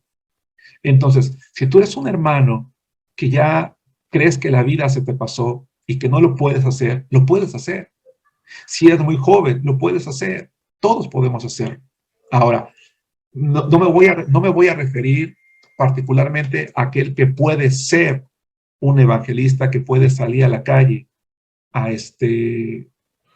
compartir, sino voy a referirme específicamente a un misionero, es decir, a alguien a quien Dios llama para ser enviado, ya sea como un obrero biocupacional de tiempo completo, o bien de tiempo completo. Es decir, que tiene que dejar su casa, su familia e ir a otro lugar. Vamos a entender hoy que para poder entrar a la acción necesitamos misioneros en la iglesia. ¿Qué es ser misionero? Bueno, primero que nada, lo que quiero dejar en claro es que ser misionero es una actividad, hermanos, que conlleva una gran responsabilidad. Conlleva una gran responsabilidad. ¿Por qué? Bueno, porque este misionero, sí, va a llevar a cabo algo muy importante. El mensaje que va a anunciar es muy importante, la tarea que va a anunciar es muy importante, pero vamos desde el principio. Dice el Señor, por tanto, id. Esa palabra ir, hermanos, es una palabra muy interesante, porque no es lo mismo que yo te diga, hermano, ve a la esquina de la casa, ve a la esquina de tu casa y regálale un folleto a la persona de la tienda, a que yo te diga, hermano, tienes que viajar a otro país para compartir el evangelio de Cristo. El término griego que se utiliza en ese pasaje de la Biblia que acabamos de leer y que está perfectamente traducido como ir, da la idea, no da la idea de cruzar la calle, da la idea de atravesar, de estar dispuestos. La iglesia tenía que estar dispuesta a atravesar grandes distancias, tenía que estar dispuesta a realizar viajes, tendría que estar dispuesta a caminar grandes distancias, tenía que estar dispuesta a ir, a salir, a subir, a seguir hasta donde fuese necesario. Quiero dar una pequeña definición de lo que es un misionero, que no engloba todo lo que es un misionero. A través de las clases vamos a ir dando diferentes definiciones con el propósito de ir complementando lo que vamos a aprender el día de hoy, que es elemental. Entonces, primero que nada, ¿qué es un misionero? Bueno, primero que nada, un misionero evidentemente es un cristiano, es decir, es alguien que ya tiene a Cristo, es alguien que ya ha aceptado a Cristo como su único y suficiente Salvador. Es alguien que es un discípulo de Cristo, primero que nada, en su iglesia, porque no podemos mandar al campo misionero a establecer una iglesia, a predicar de Cristo, a alguien que no está dispuesto a hacerlo en su iglesia. Hay hermanos que no hacen nada en su iglesia, pero quieren ir a otras, quieren ser enviados a otras. No es así. Ya en alguna ocasión les he platicado que nosotros en nuestra iglesia tenemos la costumbre de estar saliendo constantemente, estamos saliendo constantemente. Ahora mismo tenemos planes en un par de semanas voy a viajar a Oaxaca, a Jilotepec, a Ixtlahuaca, a varios lugares para ver la posibilidad de establecer nuevas iglesias en ese lugar. Y cuando invito a hermanos que vayan allí, yo les digo, a ver hermanos, ¿qué hermanos quieren ir conmigo? ¿Qué hermanos quieren trabajar con nosotros para participar allí? Pero quiero aclararles una cosa, no vamos a ir a pasear, no vamos a ir a conocer el lugar, no vamos a ir a comprar recuerdos, no vamos a ir a comer la comida típica, no vamos a ir a pasear, vamos a ir a trabajar. Vamos a ir a trabajar, vamos a ir a compartir. Pero si un hermano que no va nunca a la iglesia, que siempre llega tarde, que nunca trabaja, que no participa en nada, me dice, hermano, yo quiero ir, le pregunto, ¿y para qué quieres ir? ¿Por qué quieres ir? Porque muchas veces hay hermanos que únicamente quieren ir a pasear. Como la iglesia va a pagar los viáticos, pues entonces pues hay que ir, ¿no? Hay que ir para conocer. Y cuando ya están allá, no quieren participar en nada, no levantan, no barren un pedacito, no limpian nada, no levantan su plato, les da vergüenza compartir la palabra, no quieren cantar, no quieren conectar un instrumento, no quieren salir a tocar puertas, no quieren hacer nada, no. Entonces, un misionero es un cristiano, pero no es cualquier cristiano. Es ese cristiano que ya trabaja en su iglesia. Es ese cristiano que ya sirve en su iglesia, es ese cristiano que es fiel en su iglesia, es ese cristiano que ha dado muestras de fidelidad a Cristo en su iglesia, es un cristiano que sabe alimentarse a sí mismo espiritualmente, es un cristiano que ha pasado la prueba, es un cristiano que ha dado muestras de fe, es un cristiano que todo el mundo puede recomendar, es un cristiano que cuando levanta la mano y dice, hermanos, Dios me está llamando para entregar mi vida a la obra misionera, todo el mundo dice, sabíamos que tú en algún momento ibas a ser misionero.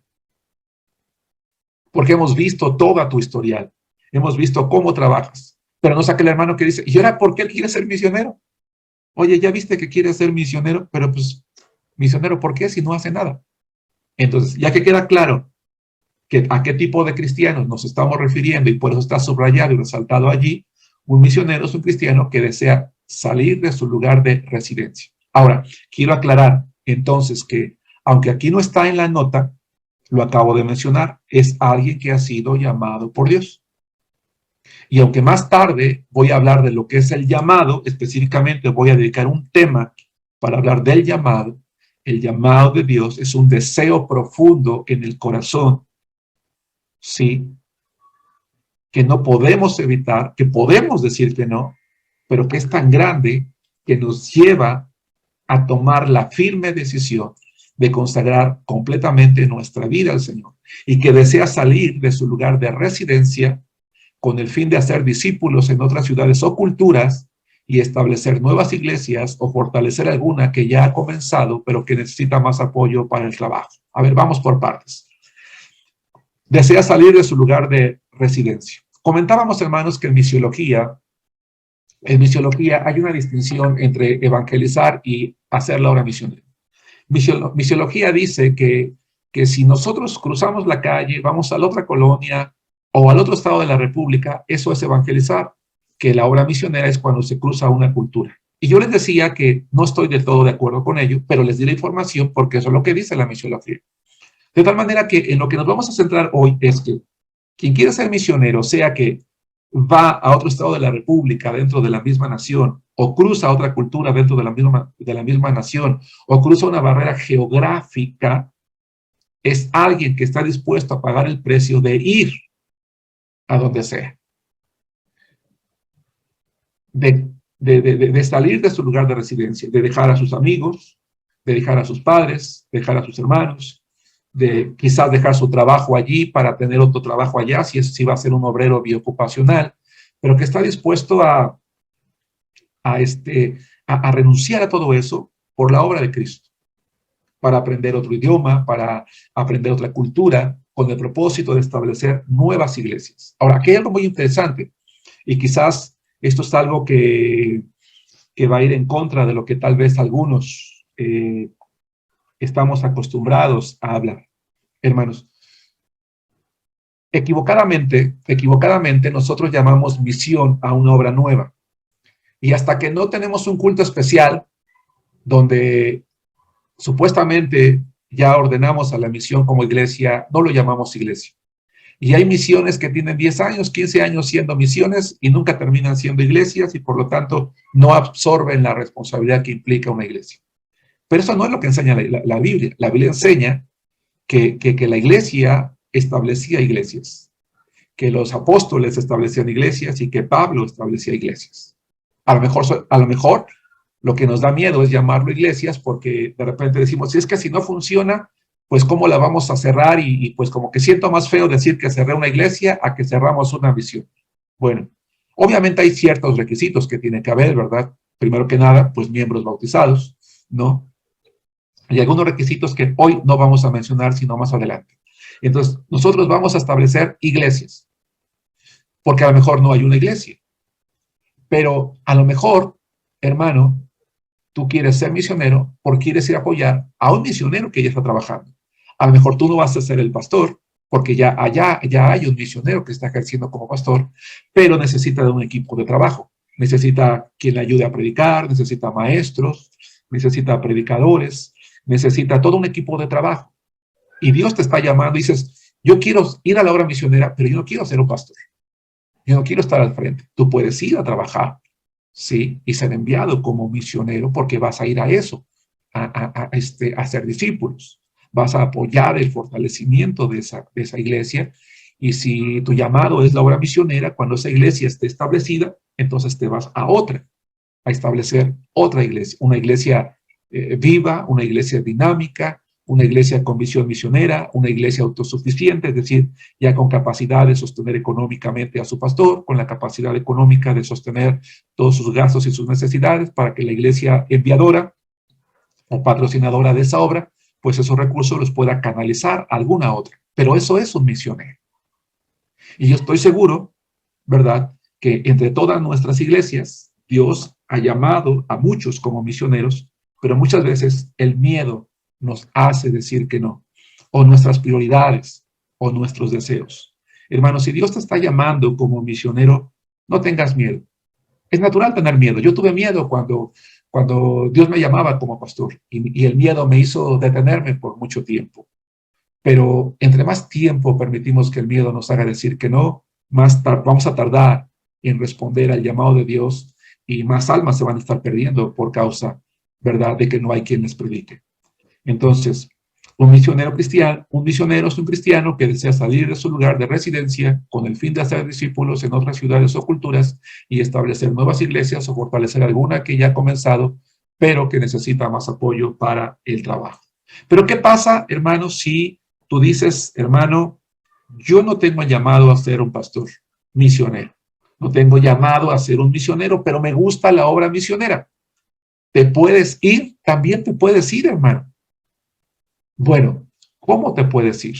A lo mejor tú tienes un negocio, Déjame empezar. Eres un joven y estás estudiando y vas a estudiar la universidad.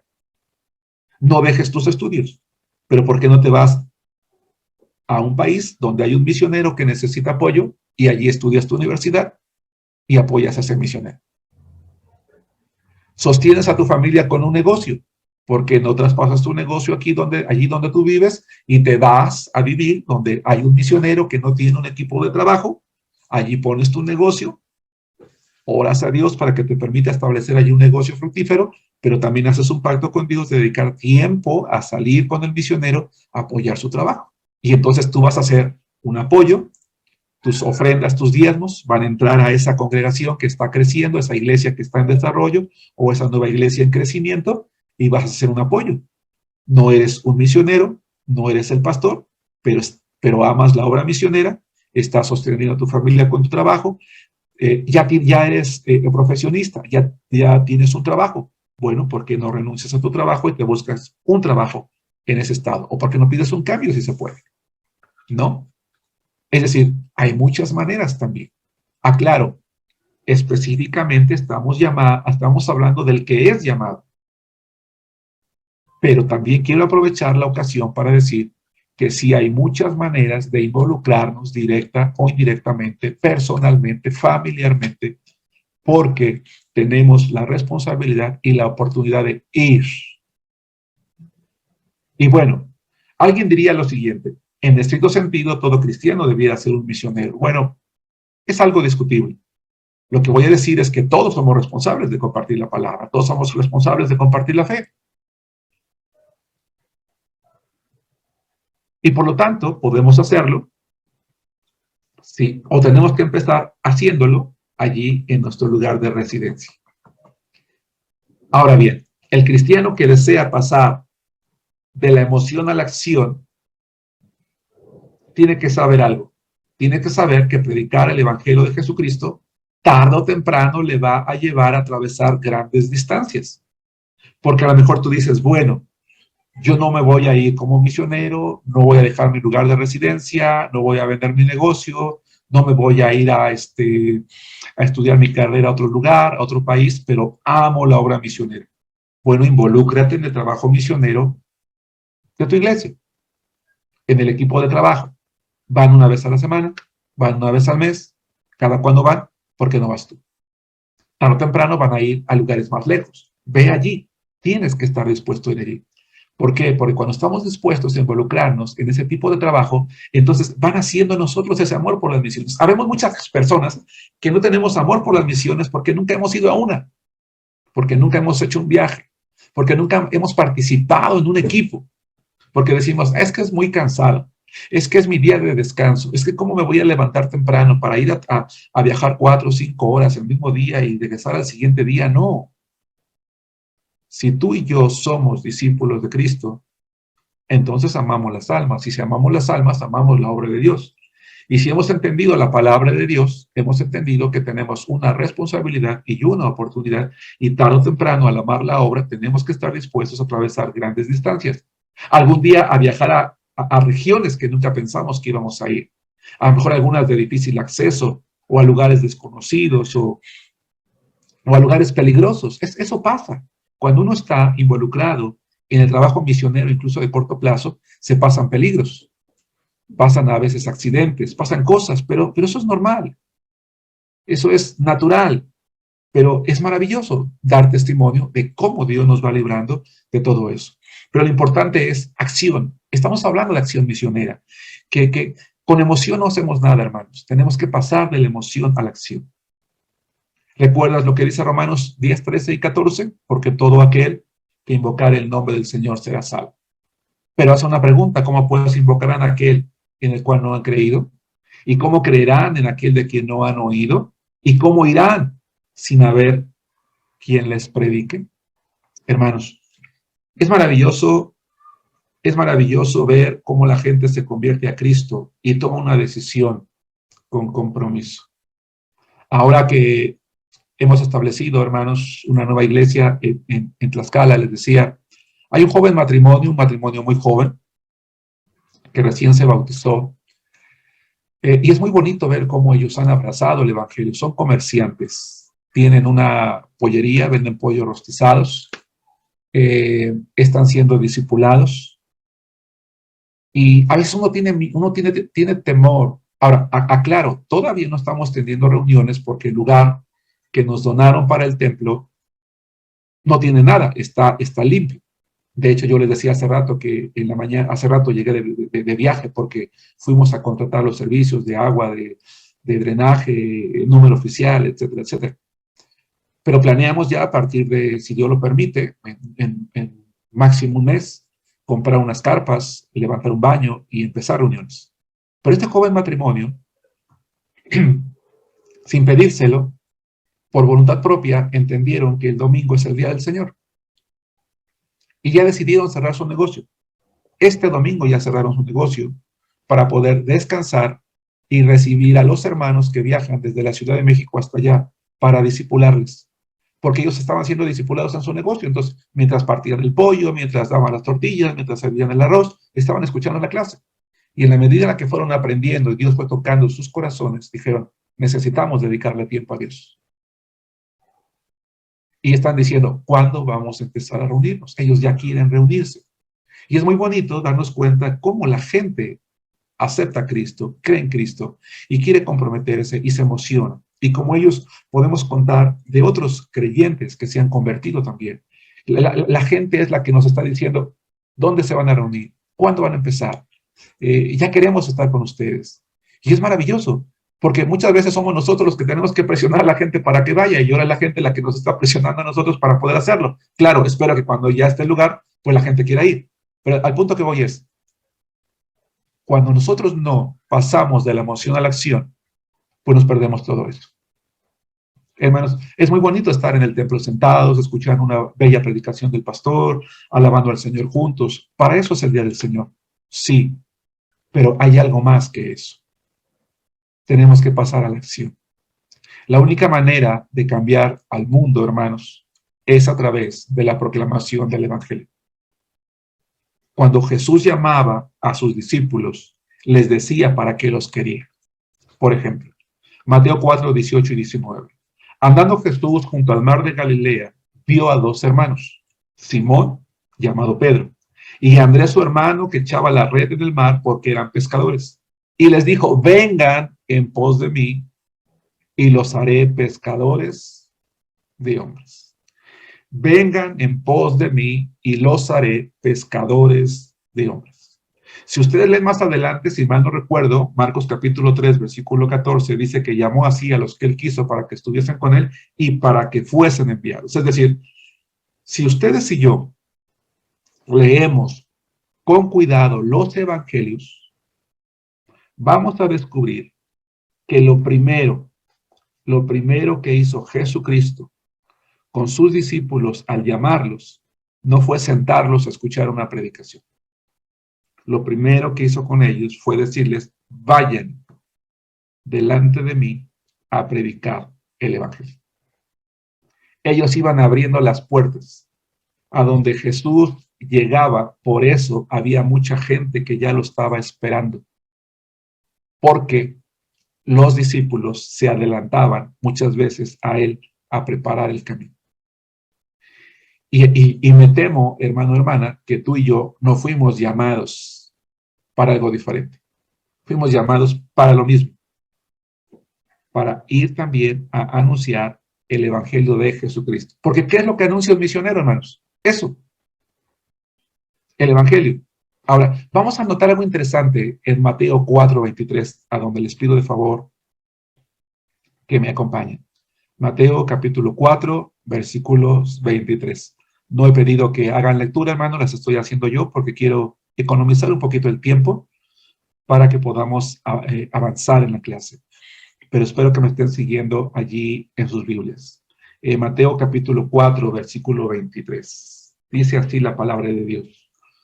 Y recorrió Jesús toda Galilea, enseñando en las sinagogas y predicando el evangelio del reino y sanando toda enfermedad y toda dolencia en el pueblo. Hermanos, por lo menos lo que nos enseñan los evangelios es que la primera mención que se utiliza el término evangelio, por lo menos en Mateo,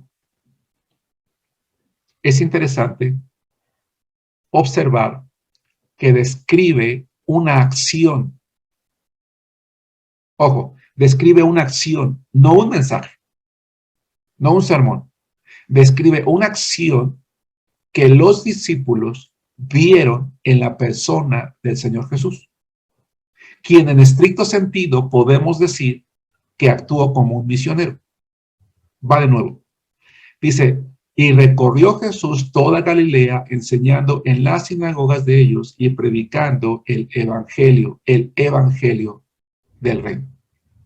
Es decir, los discípulos lo vieron en la acción, lo vieron trabajando, lo vieron haciendo, lo vieron llevando a cabo, llevando esas buenas nuevas de salvación.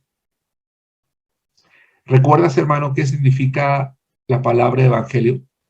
En la época griega, la palabra evangelio se utilizaba para describir lo siguiente.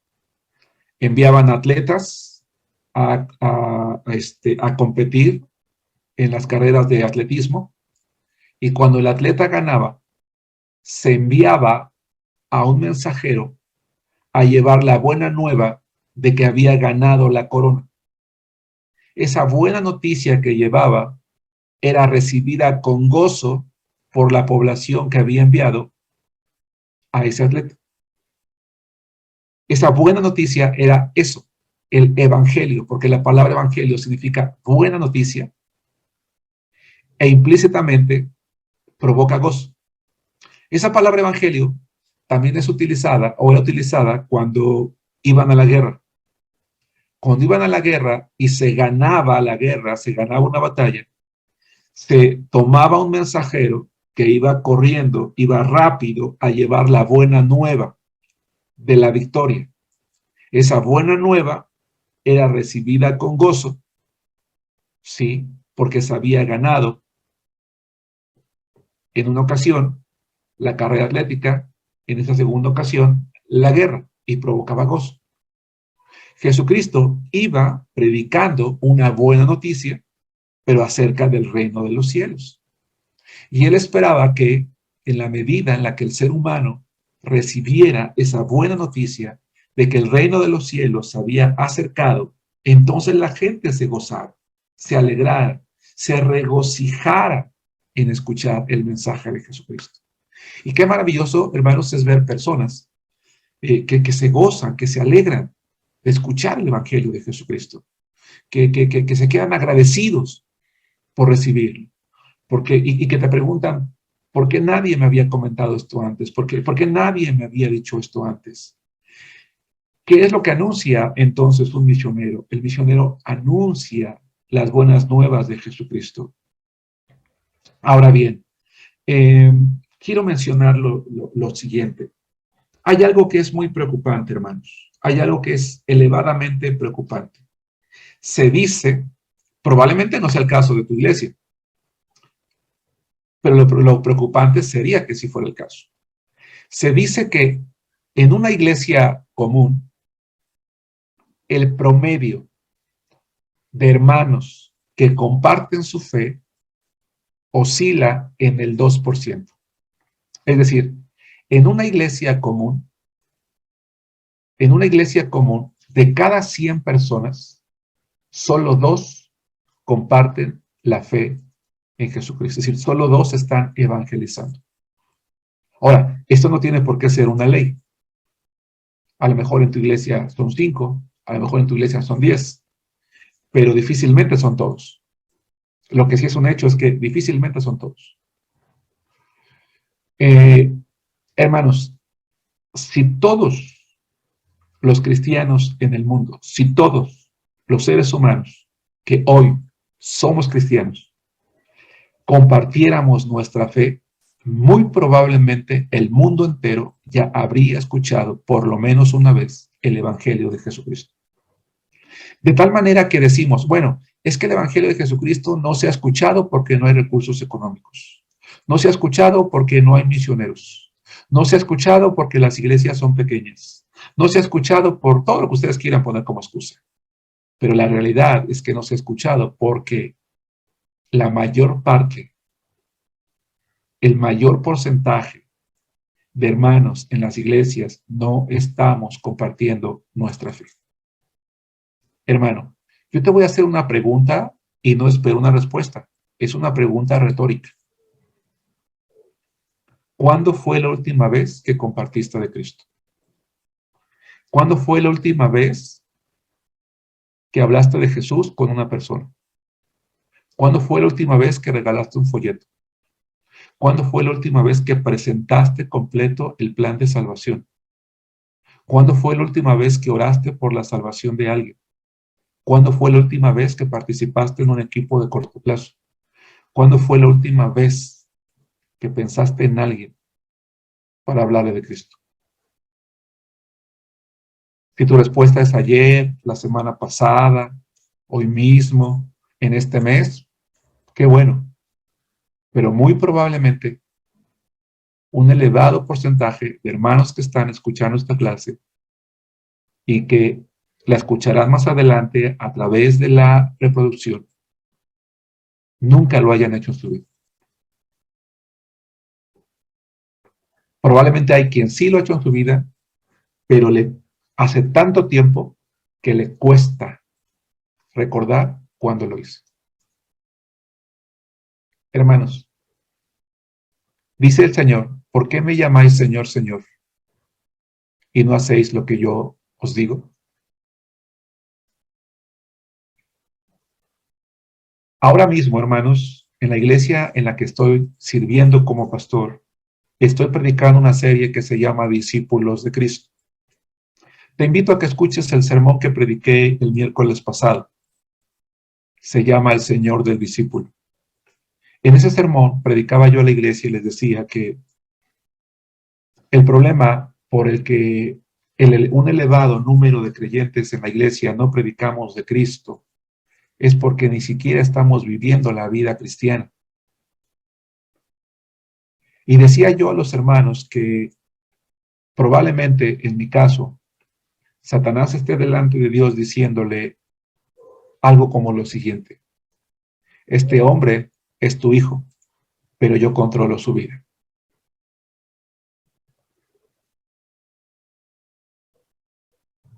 ¿No creen ustedes que eso es algo muy grave? Este hombre es tu hijo, pero yo controlo su vida. Y el problema por el que muchas iglesias no compartimos de Cristo es porque decimos que Jesús es nuestro Señor, pero no hacemos lo que Él dice, porque Satanás controla nuestra vida. Pero, hermanos, el mensaje de perdón de pecados, el Evangelio de Jesucristo, a través de la fe y el arrepentimiento de Jesús, es y debería de ser la noticia más grande que la iglesia esté predicando. Debería de ser la noticia más hermosa que todo ser humano esté escuchando una y otra vez. La salvación eterna por medio de Jesucristo debería ser la mejor noticia que se estuviese proclamando el día de hoy. Pero si solo 2% de los miembros de nuestras iglesias lo están haciendo, entonces no vamos a poder llevar a cabo, hermanos, la tarea que el Señor nos dio. ¿Cuántas veces no hemos dicho, qué duro fue el pueblo de Israel? Porque tuvo la responsabilidad y la oportunidad y tropezó. Qué duro era Israel. ¿Y la iglesia? La iglesia está cumpliendo con su responsabilidad, está aprovechando la oportunidad.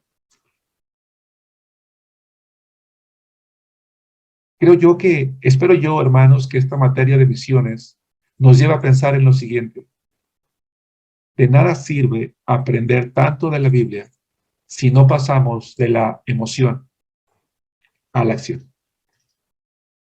Si no estamos dispuestos a ofrendar para la obra, a orar por la obra, a ir a la obra, a desgastarnos por la obra. Y aunque quizás la pregunta es demasiado obvia, el punto 3 se llama, ¿quién tuvo la idea de ser misioneros? Bueno, ¿quién de nosotros no conoce Juan capítulo 3, versículo 16? Primero que nada, para recordar qué es lo que Dios quiere. porque de tal manera amó Dios al mundo que ha dado a su Hijo unigénito, para que todo aquel que en él cree o que en él crea no se pierda, mas tenga vida eterna. Dios, dice este pasaje de la Biblia, amó al mundo, a pesar de sus pecados, y le envió al más grande misionero, le envió a su Hijo unigénito, a su propio Hijo. Su Hijo anunció el Evangelio y murió por el pecado de cada persona. Dios, hermanos, pasó a la acción. Envió profetas, no escucharon, él pasó a la acción y vino personalmente. Y la iglesia tiene que, ojo, tiene que dejar de hablar de misiones para pasar a la acción. Porque no basta hablar de misiones, solo la acción nos puede llevar, hermanos, a todo el mundo.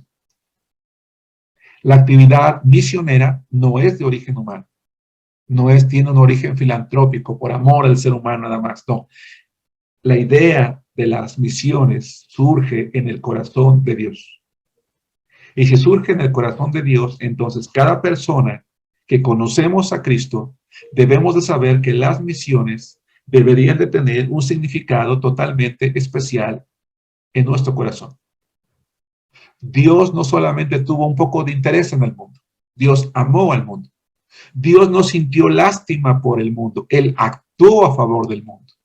Por eso dice la Biblia, más Dios muestra su amor para con nosotros en que siendo aún pecadores, Cristo murió por nosotros. Romanos 5:8. Hermanos, la mejor manera, el mejor método para que una iglesia crezca es practicando la obra misionera. Es la mejor manera.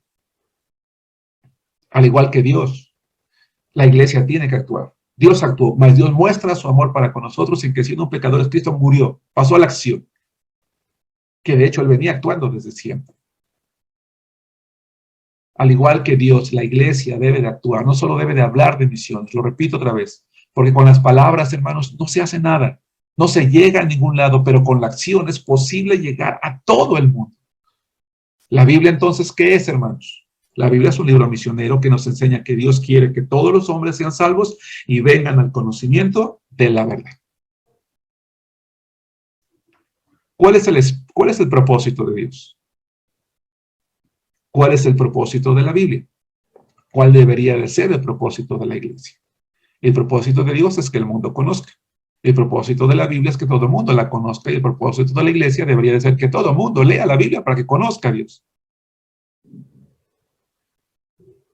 ¿Cómo representa la Biblia a Dios, hermanos? Si nosotros leemos la Biblia, este libro misionero, ¿cómo representa a Dios? Bueno, la Biblia representa a Dios buscando al hombre desde el principio hasta el final de los tiempos. Porque esto lo leemos en la primera referencia escritural de Génesis y le podemos ver hasta Apocalipsis. Quizás por eso Lucas 19:10 dice que el Señor vino a buscar y a salvar lo que se había perdido. Hermanos amados, quisiera terminar la clase de hoy. Quedan 15 minutos, ¿verdad? Hoy voy a terminar un poquito antes diciendo lo siguiente. Si tú y yo somos personas pasivas para el Evangelio, ha llegado la hora de ser activos, de pasar de la emoción a la acción. La única manera en la que vamos a poder lograr cumplir con la responsabilidad y la oportunidad que el Señor nos ha dado es pasando a la acción, es llevando a cabo la tarea que el Señor nos ha dado. ¿Dudas, preguntas, comentarios? Este es el tiempo. ¿No hay ninguna duda? ¿Pregunta, comentario? Sí, me escucho, pastor. Juan, adelante, hermano. Es muy interesante el tema. Y sí, realmente, no es pregunta, es cuestión personal también, analizando esto. Vemos que realmente en este siglo XXI, la iglesia cristiana ha sido muy pasiva en ese aspecto. Nos preocupamos más por nuestros intereses económicos, nuestros intereses materiales que en lo que es la obra misionera. Sí, Es lamentable esto porque decía hace un momento, ¿verdad?, que el pueblo de Israel fracasó en esa misión que Dios le encomendó. Y nosotros podemos ver eh, que la iglesia también está fracasando en ese aspecto, porque eh, en este tiempo de pandemia todo el mundo se quedó paralizado en lugar así es. de que como cristianos anunciáramos precisamente el evangelio, sabiendo que Dios, como dice usted, ¿verdad? Dios tiene el control y el poder para todo esto. Sí, Y hermano. esto me motiva porque yo tengo una misión y Ah, me motiva a abrir otras misiones y mi deseo es, ya lo había expuesto precisamente antes de tomar esta clase, ya lo había expuesto a la misión donde estoy, de sí, que no debemos ser pasivos sino activos y que así este es. año que viene, primero Dios, nuestra acción en ese pueblo donde estoy teniendo esa misión, pues es salir precisamente a evangelizar a todo el pueblo. Se llama Venta Grande, que está Sí, en el hermano. estado de Puebla. Y luego Sí, hay muchos pueblitos alrededor. Entonces, esto me está inyectando realmente como le dijera, emoción para poder hacer esa acción sí, que hermano. está diciendo, ¿verdad? Y Sí. para mí esta clase fue de mucha bendición, pastor. Que Ese es Dios te abra grandes puertas, hermano Juan, y que te permita proclamar su palabra a miles de personas y levantar iglesias dinámicas con visión misionera que se multiplican y que llegan hasta el último de la tierra, ¿verdad? Veo aquí a mi hermano Graciliano de allá de Perú, ¿verdad? En algunas ocasiones hemos comentado Graciliano, ¿verdad? Allá en Perú, el hermano batalla, ¿verdad? Dice, hermano, de repente, pues no hay iglesias que apoyan, las iglesias que apoyan ya no lo hacen. Y eso es lo que pasa. Necesitamos despertar, hermanos. Necesitamos entender que la tarea es nuestra y que tienes que voltear a ver a tu iglesia con una actitud crítica, constructiva, que a veces necesitamos platicar con nuestros pastores y decirles, hermano, ¿por qué no estamos yendo a ningún lado? ¿Cuándo vamos a ir? ¿A dónde vamos a ir? ¿Cuándo vamos a empezar a orar? ¿Cuándo vamos a empezar a invertir? ¿Cuándo vamos a empezar la acción? ¿Verdad? Pero tú y yo debemos de ser los primeros, decir, hermano, yo voy, si nadie quiere ir, yo voy, ¿verdad? Yo voy a organizar, yo voy a planear, yo voy a ir, orar al Señor para que Él sea el que traiga ese avivamiento en nuestras iglesias, que trascienda las generaciones para que su palabra se predique, para que el mundo escuche que Dios no lo ha olvidado. Él, él tiene ese control, ¿verdad? Gracias, hermano Juan. ¿Alguien tiene algún comentario, alguna duda, alguna pregunta? Comentaba yo, hermanos, que dado que la próxima semana es prácticamente fin de año y que algunos salen de vacaciones o están con sus familias, únicamente la siguiente semana no vamos a tener clase, así que nos veríamos hasta el lunes 3. Sí, hermano, yo, la hermana Mari de Colima. Mari, Nada más para comentar un poquito acerca de lo que dice, efectivamente el llamado, ¿verdad?, que el Señor hace para la obra misionera, pues es algo muy, muy, muy bonito, ¿no? Ya tanto a las personas que les llama para ir al campo misionero como a aquellas que no podemos ir, pero que le tenemos amor a la obra, ¿no? Y que buscamos la sí, forma de apoyar en oración o económicamente también a los hermanos. sí, Entonces, aquí en la obra en Colima, me ha tocado a mí estar invitando a los hermanos a apoyar a la obra misionera en sí, oración y en la economía también.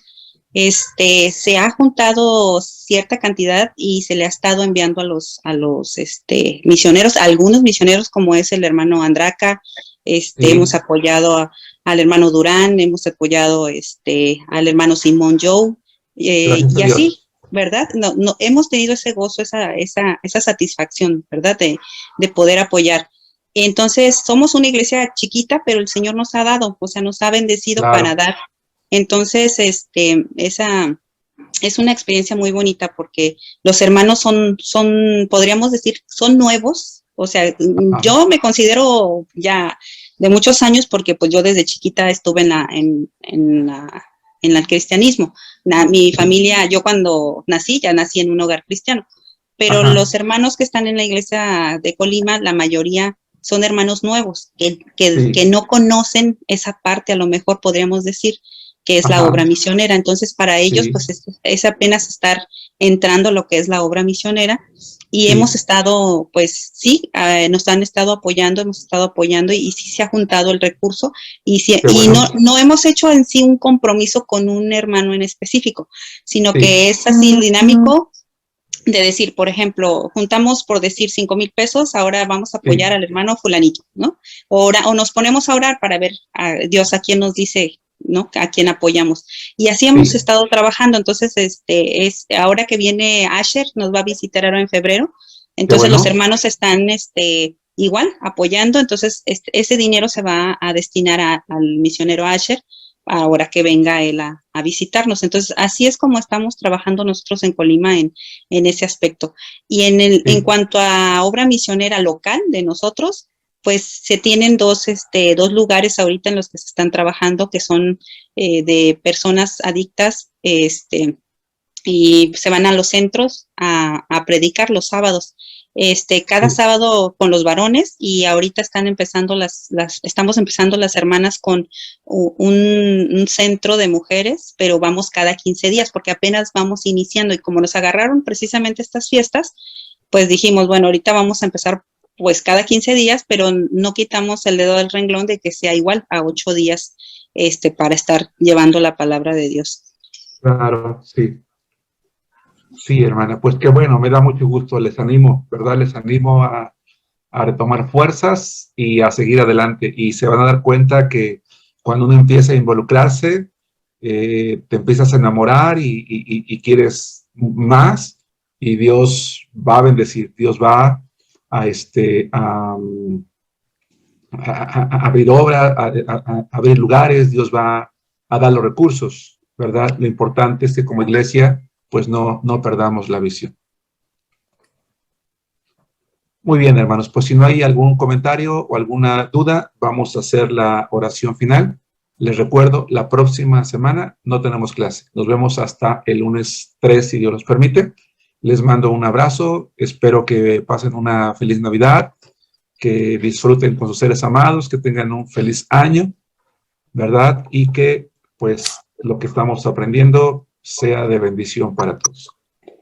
Alguien prenda su micrófono, hermanos, para hacer la oración final y después de ella, pues, damos por terminada la clase del día de hoy. Un abrazo para todos, los hermanos que están en México, los hermanos que están en otros países. Un abrazo a todos.